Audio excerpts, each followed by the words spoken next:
Hey guys, welcome back to another editing tutorial. Today we have these two beautiful competition cars. We have an M3 and M4 competition in Emerald Isle Green, which is such a nice color.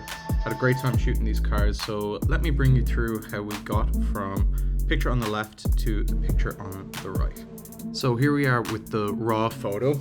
This was at about kind of 10 in the morning. The sun was pretty intense, so a good tip I like to do is if you're out in the open and you don't want direct sunlight hitting the car because the light can be really harsh, find somewhere like shadows or trees that can kind of just diffuse the light a little bit and maybe create some more interesting shadows and light to play with. So as you can tell, it's a bit underexposed here because I wanted to keep kind of detail in the sky. I didn't want overblown highlights. So let's start over here in the kind of basics of the tone and highlights, and let's fix some things here. So I'm going to increase the exposure.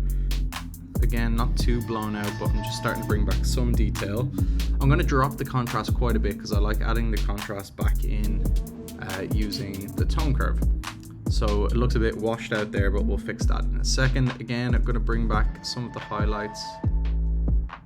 Maybe about here is good. I'm going to bump some of the shadows to bring some detail back. So again, it looks very washed out. It looks quite bare, but we're going to fix everything with the tone curve and our colors and everything like that to bring more life back into it. So for a texture, clarity, and dehaze, I like to go 10, 10, and 10 just to see what that looks like. So as you see, as I added the dehaze, it already added a bit of contrast back into it. So I kind of like that. I'm going to keep the dehaze and clarity and texture at all 10.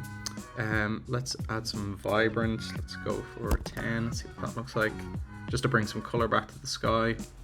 Just so far, just in the basics here of the tone and contrast and highlights. Here's our before. And there's our after. So a big difference already, and now we can get more into the fine tuning. I'm going to do a slight S curve now with this one.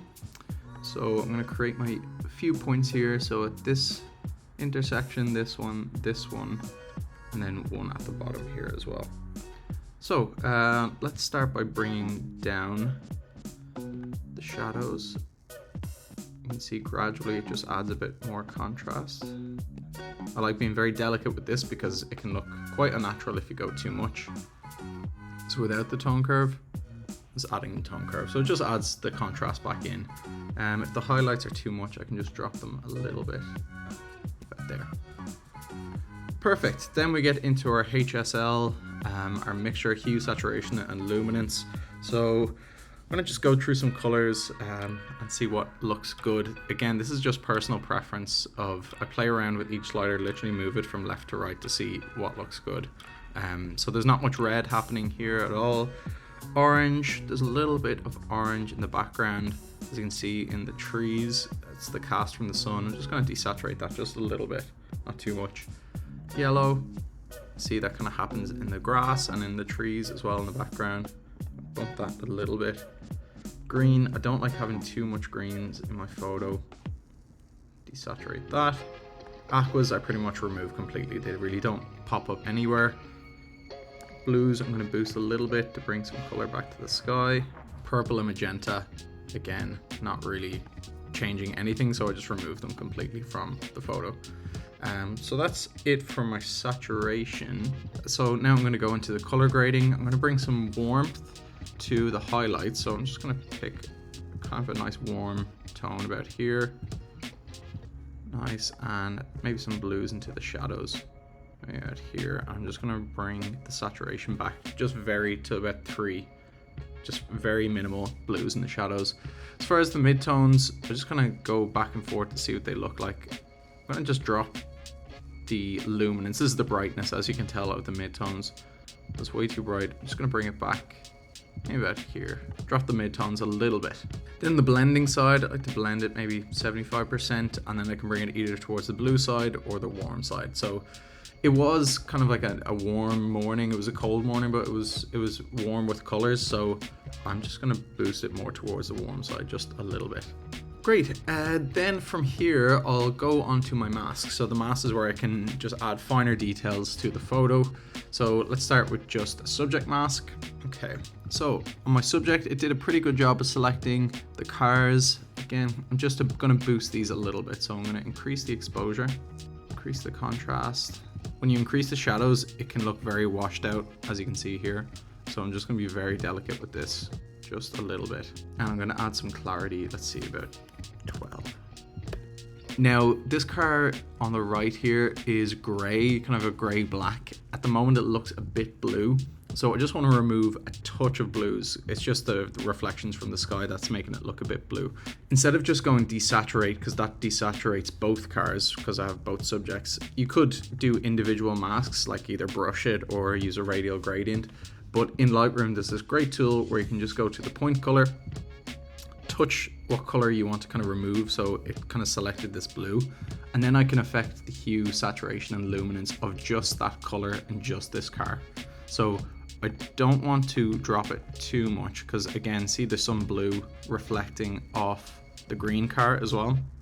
So I'm just going to remove it just a touch. Okay, and the next mask I'd like to add is linear gradients. So linear gradients is just about the kind of direction of light that you want to do. So I'm going to add a linear gradient from the bottom to the bottom of the cars and just darken this a little bit to draw some attention. And I'm also going to do a linear gradient. The sun is coming from this direction here, so I just want to add a linear gradient to kind of replicate what the sun is doing. I'm going to increase the exposure, maybe add a bit of warmth just so it replicates the sun. So I think that makes a big difference. If I just turn off this linear gradient and add it back in, it just replicates the sun and it just makes the light a bit more intentional. Similar to here, if I just remove this gradient, it's just a slight difference, but your eyes are just drawn more to the cars themselves, which is what you want now. And then the last thing, maybe I will add a radial gradient around it, just to add a vignette around the whole picture. So let me invert this. So everything around here is not, or within the circle is not being affected. So I'm just going to drop the exposure a little bit. Now the sky looks a bit dull because that darkened everything. So I'm just going to subtract the sky from this. So if I go subtract, and if I go linear gradient, anything within this linear gradient is going to be subtracted. So I'm keeping this nice directional sunlight, but I'm just removing the linear gradient from here. Okay, I think this looks good. Sometimes you just need to take a break and look at it again. I think the shadows might need to come up just a bit, just so you can keep some of the detail in here. And then as you can tell on the road, there's a lot of debris and just kind of dirt and stuff like that. So to get rid of that, we just go into our remove tool. I'm gonna try clone stamp. That's it. So you can see this is without the remove tool, and then with the remove tool, it just looks a lot cleaner. And that is the finished product. If there's anything I do want to remove, I might do it in Photoshop. If I want to remove, say, something here on the right, I can do that in more detail in Photoshop and then touch up the cars a bit more. But I think that is ready for export and ready to be posted. I've got it in a 4:5 crop, so it's ready for Instagram, but you can obviously crop it anyway if you want it for a poster or any different sort of post that you're doing. So that's it. I hope you liked the video. Please comment below what you think of these cars and this edit.